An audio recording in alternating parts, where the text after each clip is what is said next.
नमस्कार मंडळी. 29 ऑगस्ट 2026 रोजी यंदा इन्फिनिटी कम्युनिटी रेडिओ 4 वर्ष पूर्ण करत आहे. आपण साजरा करणार आहोत 4था वर्धापन दिन PCCOEच्या सेमिनार हॉलमध्ये. आणि या वर्धापन दिनाच्या निमित्ताने आपल्याकडे येणार आहेत ज्येष्ठ विचारवंत, लेखक, पर्यावरण स्नेही श्रीयुत दिलीप कुलकर्णी आणि पौर्णिमा कुलकर्णी.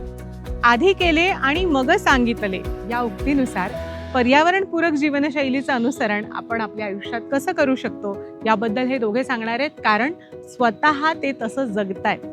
आपल्या सगळ्यांनाच निसर्गाच्या सान्निध्यामध्ये जाऊन आपलं आयुष्य व्यतीत करणं काही जमणार नाहीये, आपला चरितार्थ तसा चालणार नाहीये, हे आपल्या सगळ्यांना माहिती आहे. पण शहरात राहून छोटी छोटी पावलं उचलत आपण निसर्गाची हानी टाळू कशी शकतो यावर सुद्धा विचार करणं गरजेचं आहे. या सगळ्याबद्दलचं सखोल मार्गदर्शन, एक छान मनमोकळा संवाद दिलीप कुलकर्णी आणि पौर्णिमा कुलकर्णी आपल्याशी साधणार आहेत. तेव्हा या वर्धापन दिनाच्या निमित्ताने आपण सर्वांनी अवश्य अवश्य अवश्य या. तुम्हाला आग्रहाचं निमंत्रण.